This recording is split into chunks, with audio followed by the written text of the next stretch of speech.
Cougar Coaches Show here on Mediacom Channel 22. My name is Cosmo with the head coach of the men's and women's cross country squads here at Columbia College, Tim Cornell. Coach, welcome. Hi, thanks for having me. First off, a very busy and eventful 2.5-3 weeks for you. We'll start with the most recent news. Congratulations in order for both the men's team and the women's team. First place wins at the conference meets. Congratulations. Thank you very much, and obviously big wins because it means we go to the national championship meet because of those wins. Yeah, now the team wins.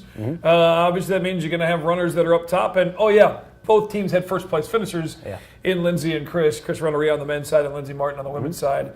Let's start with Lindsay. What hasn't she done yet? Has she pretty much scratched off every list on her? Well, she hasn't won an NAI national title yet. Well, that's next. And that's the one thing that we'll try and scratch off by the end of this year. I know it's a goal of hers, and it's something that she's very capable of doing. But always fun to have an individual champion at the conference level. It's the first time that we've had an individual conference champion in cross country. So it was one of the things that we wanted to scratch off, and she went out and did it. I remember someone asking me a story, said something about how good is she a cross country athlete. And I remember there was a story, and I'd like to tell it now, and I told her about it at one of the soccer games here recently after your guys meet down in Joplin, which is I think a Saturday morning at 8 a.m. or whatever. Yep, early.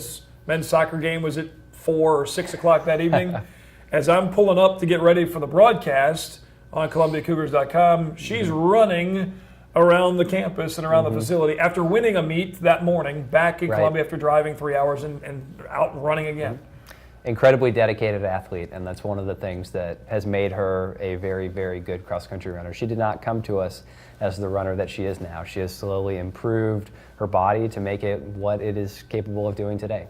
And how about the rest of that women's team around her? A couple other very good finishers also. Yeah, so Emily Schultz was our second finisher. She ended up third in the conference, which was an improvement from her fourth place finish last year. And then we had a number of young ladies step up and run in the top 15 in the race to make sure that we won that meet over a very good William Wood squad.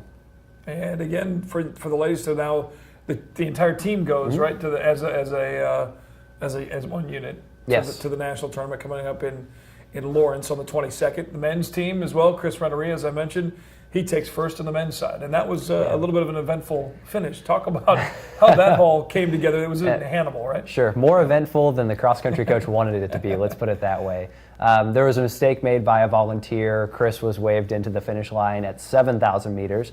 Unfortunately, the men run 8,000 meters, so he had another loop of the course to go.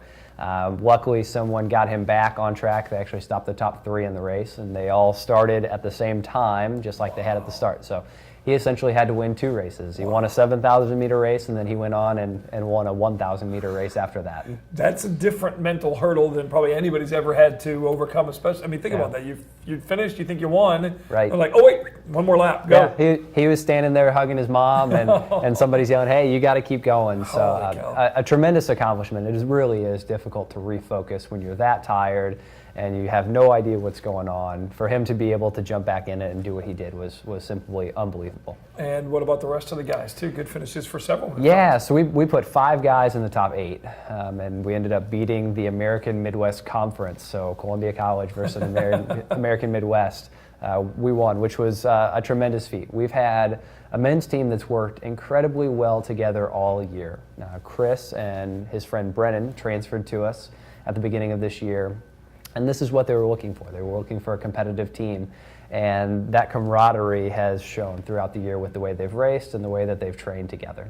And that helps push each other. I mean, in an individual sport like cross country, but there's the team element that certainly, we talk about this with Coach Utley on the golf side, but even more so, I think, with such a physical sport like cross country, that mental side really shines through. Yeah, anytime that you run 8,000 meters, you're going to get in your head a little bit. And our guys have been able to feed off of one another and make sure that they compete at their highest level because they know that they're not just competing for themselves. They're competing for Columbia College, and they're competing for the other 6 young men on that line with them. So now the teams both go to the national tournament, the NAI national tournament in Lawrence on the 22nd? 22nd, right? Yep. And how is that meet? How is it lined up? How many teams are there? I think we all kind of get the idea of the 32 teams in a basketball bracket kind of an atmosphere, but how does it work as far as cross country? So every conference champion in the NAIA, as long as your conference is big enough, is given a spot on the line. That's 22, 23 teams. Then there are 13 or 14 at-large teams for a total of 36 squads who will qualify to that meet. So a fairly large race with the best teams in the NAI on the line. And how many on each team? There are 7 on each team. Wow, that's a lot. I won't make you do the math. No, I get my phone somewhere. I'll carry the 1 times 4. Right. But that's a lot of runners. Yes, it is. Somewhere in the neighborhood of 250 to 300 runners. But that's not atypical for a race that we go to. So they're very used to the size of the competition, and hopefully they're ready for that competition level as well for the young men and young women who are going to be running fast right alongside them. And the same setup as the scoring is normal done through all your regular meets. Yep. Top 5 score for the team, and you add those 5 scores together, low score wins. What was the biggest thing besides obviously winning the individual racers, but that surprised you maybe about your teams? Even it's hard to say that winning didn't surprise you. I know they're talented, but after finishing up and you're kind of on your way home, you're thinking, wow, that was really cool.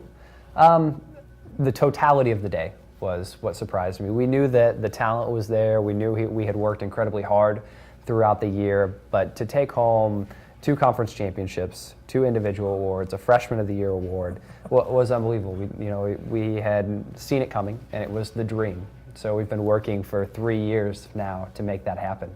And for it to actually happen, it made you look back on everything that you've done throughout the immediate past and just be thankful for the opportunity that you've been given. It allowed me to do an entire segment at a halftime of one of the soccer broadcasts, just listing the awards and who got what, because and it's quite a photo too that's on the website still at ColumbiaCougars.com. Both teams together, just about every single athlete's holding some sort of plaque, medal, trophy, something. Yes. And as you said, the totality of the last 3 years from the announcement of the programs coming into being to where they're at now is pretty high praise. Yeah, and I've been here the entire time. So I saw it when I was the only person who was Columbia College cross country, and now to have so many great athletes around me is a lot of fun. All right, we'll come back. There's now another announcement that involves more players or more athletes coming to Columbia College and student athletes, and that's the addition of track and field, and Tim will be the head coach of those programs. We'll talk about what's involved with that coming up next here on the Cougar Coaches Show here on Mediacom Channel 22. The people of Mid-Missouri take their sports seriously. That's why so many tune in to Mediacom Connections 22. Live and pre-recorded, high school and college. On the fields and on the courts, it's all on Mediacom Connections 22. Cupies, Bruins, Spartans, Jays, Crusaders, and Cougars. Football, volleyball, soccer, softball, and basketball. There's a lot of action going on in Mid-Missouri, and the best place to catch it all is on Mediacom Connections 22. Talking to the head coach of the Columbia College cross-country squads, the men and women's teams. I guess we should rephrase that. The AMC champion head coach times 2. Sounds better. It sounds better, yeah. A little extra notation to the resume.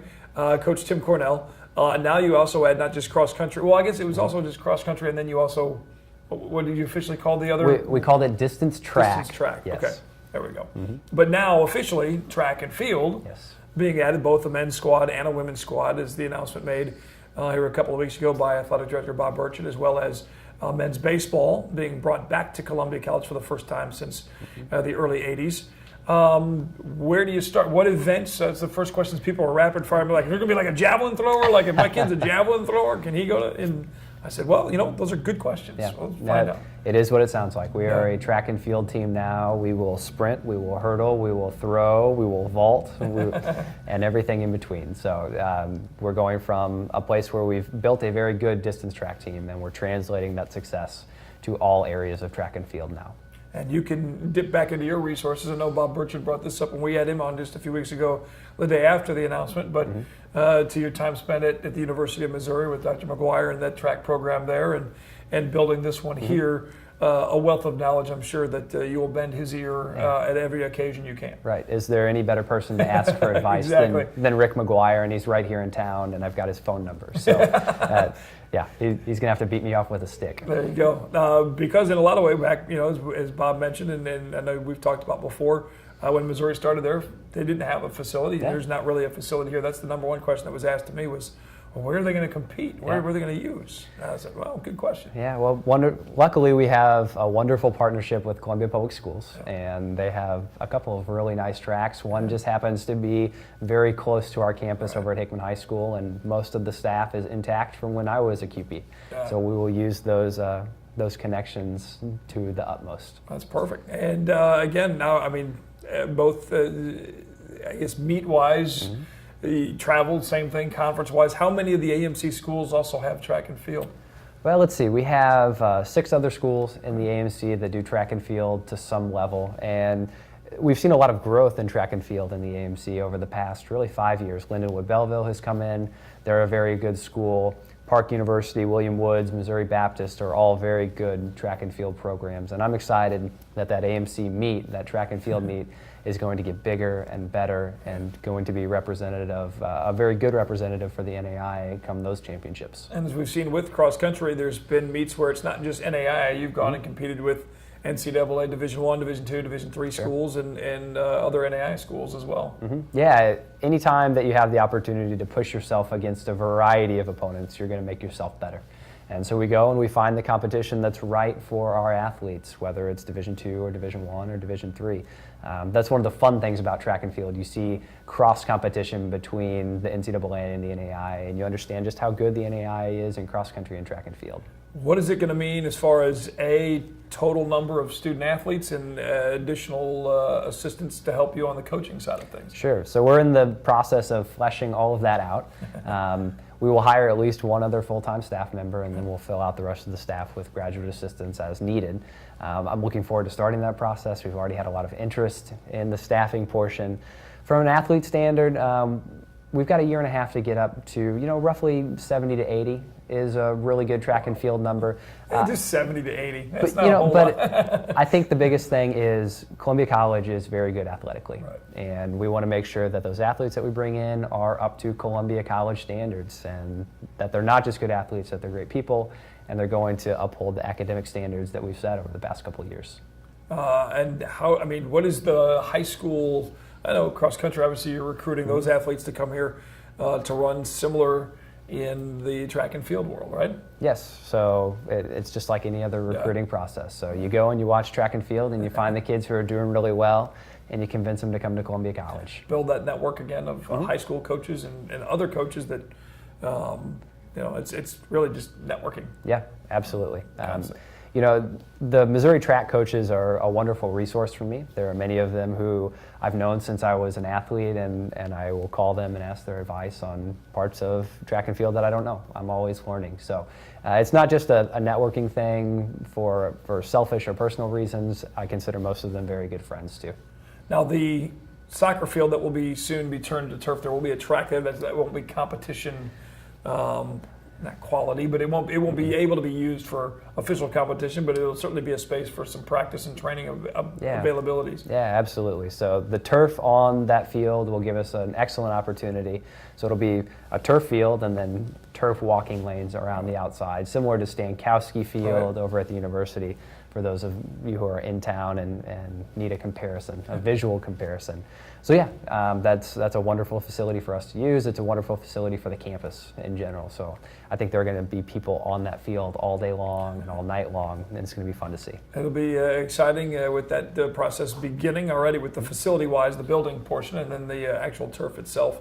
So when the first official seasons for actual competition for the track and field programs will be when? So fall of 2015, we will have a portion of our track and field team on campus, with the true goal being a full competition track and field team of fall of 2016. 2016. Well, happy building. Thank you. The cross-country program has certainly been built well. It's hard to believe it's already the third season, and here they are getting ready to hang some banners for conference championships and all the accolades that come along with it. Good luck in the preparation for the national meet November 22nd in Lawrence, Kansas. Thank you very much. All right, Coach Tim Cornell, Columbia College track and field, track and field now, and then cross country as well. For more on all the runners and cross country and more, ColumbiaCougars.com. Thanks for watching Cougar Coaches Show here on Mediacom Channel 22.